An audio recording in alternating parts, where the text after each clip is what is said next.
Pergaulan remaja memang mesti ekstra diberi perhatian lebih. Salah gaul, anak akan merasakan kepahitan di usia remajanya. Seorang bapak merasa cemas dan sedih saat mengetahui anak gadisnya tak kunjung pulang ke rumah setelah sempat meminta izin menghadiri acara ulang tahun temannya. Diketahui anak gadisnya pergi bersama dua orang pria yang salah satunya berambut pirang. Pamit pergi ke acara ulang tahun temannya, Mahdaniah Basri, 18 tahun, hilang dan tidak pulang ke rumahnya. Atas kejadian tersebut, ayah korban, Bagiono, 51 tahun, warga Jalan Puncak Sekuning, Kelurahan 26 Ilir, Kecamatan Ilir Barat 1 Palembang, melaporkan kejadian tersebut ke Polresta Palembang. Kejadian tersebut terjadi pada Minggu 31 Januari 2021 sekitar pukul 11.00 waktu Indonesia Barat.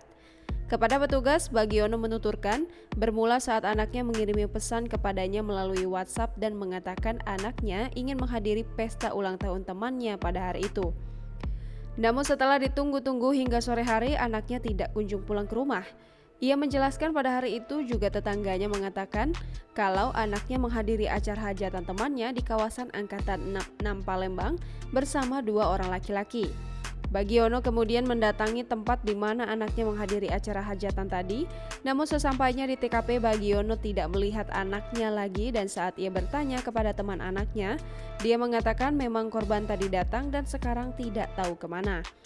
Bagiono mengungkapkan dari informasi yang ia himpun kalau anaknya pergi dengan dua laki-laki, yang satu rambut pirang dan yang satu lagi rambutnya biasa saja.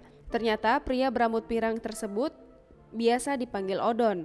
Odon biasa mengikuti Bagiono, sering menjaga parkir tidak jauh dari rumahnya. Bagiono kemudian mendatangi rumah Odon, namun Odon sudah jarang ke rumah dan orang di rumahnya mengaku tidak tahu.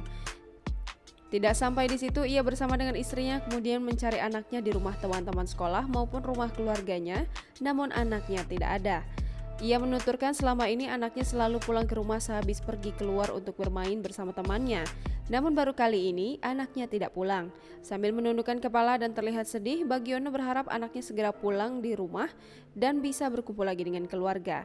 Sementara itu, laporan orang hilang yang dilaporkan sudah diterima anggota piket Sentra Pelayanan Kepolisian Polrestabes Palembang. Untuk selanjutnya laporan korban akan diteruskan ke unit Reskrim Polrestabes Palembang.